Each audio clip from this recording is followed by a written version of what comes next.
بسم اللہ الرحمن الرحیم۔ محترم خواتین و حضرات، امید ہے آپ سب خیر و عافیت کے ساتھ ایمان و یقین کی بہترین حالت میں ہوں گے۔ آج کی ہماری گفتگو کا موضوع ہے نکاح ایک عطیہ خداوندی ہے۔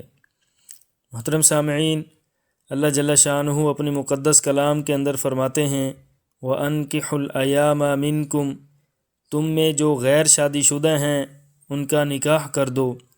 اور دوسری جگہ فرمایا فَانْكِحُوا مَا طَابَ لَكُم مِّنَ النِّسَاءِ، جو عورتیں تم کو پسند آئیں ان سے نکاح کر لو۔ اے آدم علیہ السلام اور حوا علیہ السلام کے بیٹوں اور بیٹیوں، اس کائنات کو وجود بھی آپ ہی لوگوں کی وجہ سے ملا ہے اور اس کی بقا بھی آپ ہی لوگوں کے دم سے ہے۔ یوں تو اس کائنات میں قدم قدم پر قسم ہا قسم کی نعمتیں عطیہ خداوندی کی صورت میں ہم پر برس رہی ہیں۔ ان نعمتوں کی طرف ہماری محتاجگی بھی اظہر من الشمس، سورج سے زیادہ ظاہر ہے، اور قدرت کی فیاضی اور سخاوت بھی بے نظیر اور لاسانی ہے۔ اللہ تعالیٰ کی عطایا میں سے ایک انمول، پرکشش، پر لطف، پر راحت، جاذبیت برا، شان و شوکت سے لبریز، نہایت چمکدار، انتہائی نفیس، آبرو مندانہ، ساکھ و اعتماد میں اضافہ کرنے والا عطیہ معاہدہ ازدواجیت ہے۔ یوں تو انسان اس زندگی میں دوسرے لوگوں سے سماجی، معاشرتی، کاروباری کئی طرح کے معاہدے کرتا ہے، لیکن ان سب معاہدوں میں معاہدہ ازدواجیت نہایت منفرد، انتہائی اچھوتا ہے، جو ہر نوجوان مرد و عورت کی اہم ترین ضرورت بھی ہے، جس کے بغیر ایمان بھی ادھورا، انسانیت بھی نامکمل، جو فراخی رزق کا بھی ضامن ہے اور معاشرتی امن کا بھی ذمہ دار ہے۔ محترم سامعین، معاہدہ ازدواجیت ایسے دو انسانوں کے درمیان ہوتا ہے جو ایک دوسرے کی جنس مخالف سے تعلق رکھتے ہیں، یعنی جنس مخالف میں سے ہونا لازمی شرط ہے۔ یہ معاہدہ ایک دوسرے کو اتنا قریب لاتا ہے کہ درمیان میں کمزور سے کمزور شے بھی رکاوٹ نہیں بن سکتی۔ ایسی جان نثاری، ایسا اتحاد، ایسا اتفاق، ایسی ہم خیالی دنیا میں پائے جانے والے کسی بھی معاہدے کے نصیب میں نہیں ہے۔ ایسا اس لیے ممکن ہوتا ہے کہ اس کی بنیاد دین پر ہوتی ہے، ورنہ صرف حسب نسب، مال و منال اور حسن و جمال کی بنیاد پر طے پانے والا یہ معاہدہ بھی وہ خاطر خواہ اور خوشگوار نتائج نہیں لا پاتا جو اس معاہدے کا خاصہ ہیں۔ یہ دین ہی ہے جس کی وجہ سے دو اجنبی جنس مخالف ہونے کی بنا پر رہن سہن، وضاقتہ، بول چال، رویوں، خواہشات، نظریات، حتیٰ کہ سوچ و فکر مستضاد، یہ کہ رنگ و نسل، زبان و ادب، تعلیم و تربیت، علاقائی ماحول میں متضاد اور امتیازی خصوصیات رکھنے کے باوجود عفو درگزر کے لباس میں باہم شیر و شکر، خوش و خرم رہتے ہوئے اس معاہدے کو ہر گزرتے لمحے کے ساتھ مزید مضبوط اور مستحکم رکھنا چاہتے ہیں، اور کبھی حرف غلط کے طور پر حاشیے خیال میں بھی علیحدگی کا تصور نہیں آتا، زبان پر آنے کا تو سوال بھی پیدا نہیں ہوتا۔ اس معاہدے کے ذریعے میاں بیوی کے رشتے میں منسلک ہو جانے والوں کا باہمی تعلق ایسا بن جاتا ہے جیسا کہ انسانی لباس کا تعلق انسان کے جسم کے ساتھ ہوتا ہے۔ یہ لباس ہی ہوتا ہے جس سے انسان کی عظمت و وجاہت، بزرگی، عزت، رعب، خوبصورتی کا اندازہ کیا جاتا ہے۔ انسان لباس ہی سے پہچانا جاتا ہے، انسان کی زینت لباس ہی سے ہے۔ یہ لباس ہی ہے جس سے نہ صرف انسان کے پوشیدہ اعضاء چھپائے جاتے ہیں بلکہ انسانی جسم کے ظاہری نقائص بھی لباس کے ذریعے ڈھکے جاتے ہیں۔ یہ لباس ہی ہے جو انسانی بدن کے ساتھ ملا لگا اور جڑا ہوا ہوتا ہے اور رہتا ہے۔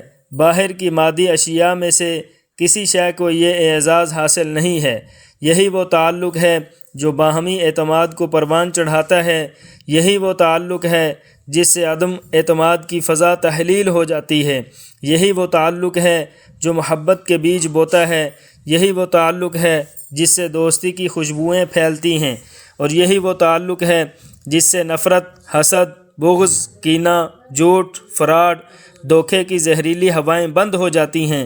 یہی وہ تعلق ہے جو پیار کے پودے کو تناور درخت میں تبدیل کر کے اس پر امن، سکون، اطمینان، چین، مطیع، فرما بردار، دیدہ زیب، خوش ذائقہ، راحت بخش، مسرت امیز، صحت افزا، روح پرور برگ و بار لاتا ہے، جو دارین میں فوز و فلاح، سرخ روئی و سرفرازی، کامرانی و کامیابی کی سند لاتے ہیں۔ محترم سامعین، اسلام نے انسان پر فطری خواہشات کو پورا کرنے کے سلسلے میں پابندی عائد نہیں کی، بلکہ چند اصول و ضوابط کا پابند بنا کر بشری تقاضوں کو پورا کرنے کا حکم دیا۔ اس طریقہ کار نے انسان کو دیگر حیوانات سے ممتاز کر دیا۔ اسلام چونکہ دین فطرت ہے، لہذا اسلام نے فطری تقاضوں کو منہدم کرنے کا حکم نہیں فرمایا، بلکہ ان کو پورا کرنے کے لیے ایسے ضابطے مقرر فرما دیے جن پر عمل کرنے سے شرف انسانی کو فروغ ملتا ہے، روحانیت کو عروج حاصل ہوتا ہے، فطرت تسکین پاتی ہے، انفرادی زندگی نکھرتی ہے اور معاشرہ جنت کا نمونہ بن جاتا ہے۔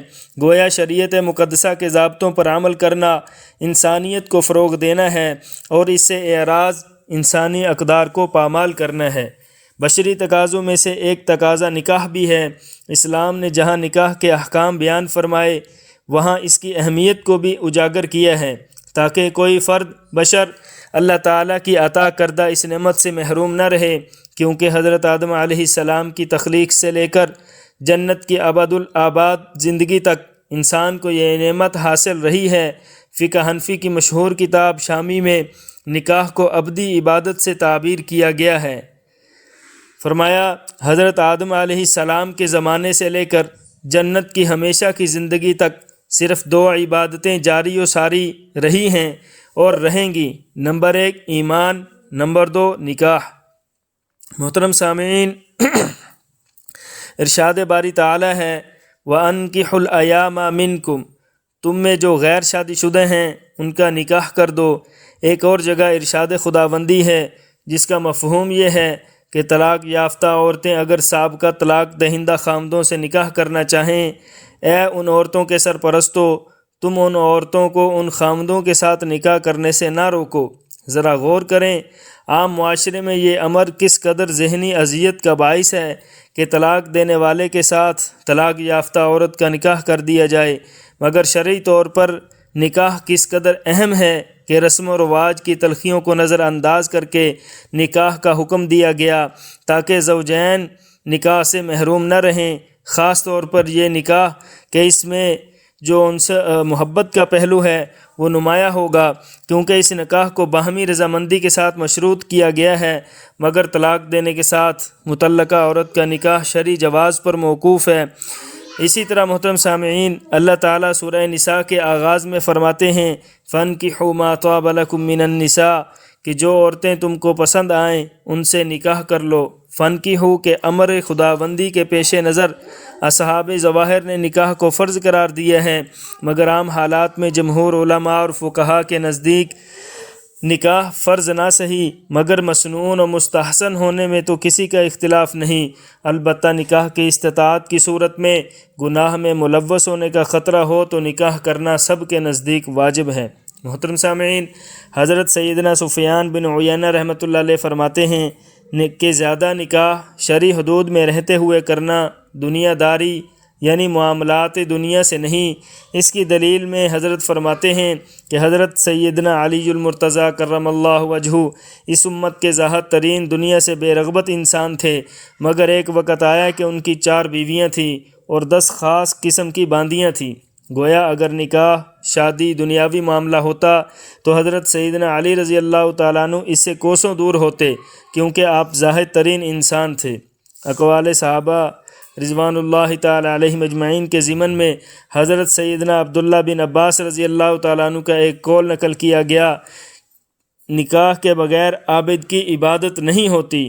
اس حوالے سے ایک واقعہ بھی ذکر کرتے ہیں۔ فرمایا عظیم آباد میں ایک عورت بہت چھوٹی عمر 9 عمری میں بیوہ ہو گئی۔ اس نے ہمیشہ روزہ رکھا اور ہر وقت عبادت کرنا اپنا معمول بنا لیا، گویا صحیح معنی میں قائم اللیل اور صائم النہار بن گئی۔ روزہ افطار کرنے کے وقت سوکھی روٹی یا گیہوں کا چوکر بھگو کر کھانا اختیار کیا، شب و روز تلاوت قرآن کریم میں مشغول رہتی، حتیٰ کہ وہ بوڑھی ہو گئی۔ سینکڑوں عورتیں اس کی سچی پارسائی کو دیکھ کر مرید ہو گئیں۔ مرتے وقت اس نے سب کو بلا کر پوچھا کہ میں نے کیسی پاک دامنی، پارسائی اور عزت و حرمت سے اپنی زندگی کاٹی۔ سبوں نے کہا ایسا بہت مشکل ہے، بلکہ ناممکن ہے کہ کبھی کسی مرد کا منہ تک نہ دیکھا، ساری عمر روزہ رکھا، سوکھی چوکر پی کر گزارا کیا اور شب و روز مصروف تلاوت اور مشغول عبادت رہی۔ وہ پارسا اور نیک بی بی بولی اب میرے دل کا حال سنو کہ جوانی سے بڑھاپے تک رات کو قرآن پاک کی تلاوت کرتے وقت کبھی میرے کان میں چوکیدار کی آواز آتی تو دل یہی چاہتا کہ کسی طرح اس کے پاس چلی جاؤں، لیکن خدا کے خوف اور دنیا کی شرم سے بچتی رہی۔ اب میرا آخری وقت ہے، میں تم سب کو نصیحت کرتی ہوں کہ کبھی جوان بیوہ کو بے نکاح نہ رکھنا۔ اس واقعے سے سیدنا عبداللہ بن عباس رضی اللہ تعالیٰ عنہ کے اس قول کی خوب وضاحت ہو گئی کہ نکاح کے بغیر عابد کی عبادت مکمل نہیں ہوتی۔ ایک غلط فہمی کا ازالہ بھی کرتے چلتے ہیں۔ بعض لوگوں کا خیال ہے کہ اہل و عیال کی زندگی ذکر و اذکار اور عبادت والی زندگی میں مخل ہے، اور تجرد کی زندگی یعنی رہبانیت کی زندگی، بغیر نکاح کے زندگی گزارنا عبادت کی زندگی گزارنے کے لیے معین و مددگار ہے۔ لہذا اس سلسلے میں حضرت ابراہیم بن ادہم کا قول سنیے۔ حضرت ابراہیم بن ادہم نے تنہائی کی زندگی گزارنی شروع کی تو ایک شخص نے ان کو کہا کہ آپ کو یہ زندگی مبارک ہو کہ عبادت اور ذکر کے لیے فرصت کے اوقات میسر ہو گئے۔ جواب میں حضرت ابراہیم بن ادہم رحمۃ اللہ علیہ نے فرمایا کہ اہل و عیال کے باعث تیری ایک دفعہ کی گھبراہٹ اجر و ثواب کے اعتبار سے میری اس تنہائی کی پوری زندگی سے افضل ہے۔ ایک بزرگ فرماتے ہیں کہ عیال دار آدمی کو اعزب بے نکاح پر وہ فضیلت حاصل ہے جو کہ ایک مجاہد کو قائد جہاد سے بیٹھ رہنے والے پر۔ ایک اور بزرگ فرماتے ہیں کہ عیال دار آدمی کی 1 رکعت نماز بے نکاح مرد کی 70 رکعت سے افضل ہے۔ اللہ جل شانہ سے دعا ہے کہ اللہ تعالی ہمیں جو کچھ کہا سنا اس پر عمل کرتے ہوئے دوسروں تک پہنچانے کی توفیق عطا فرمائے۔ اللہ تعالی ہم سب کا حامی و ناصر ہو۔ لا الہ الا اللہ، لا الہ الا اللہ، محمد الرسول اللہ۔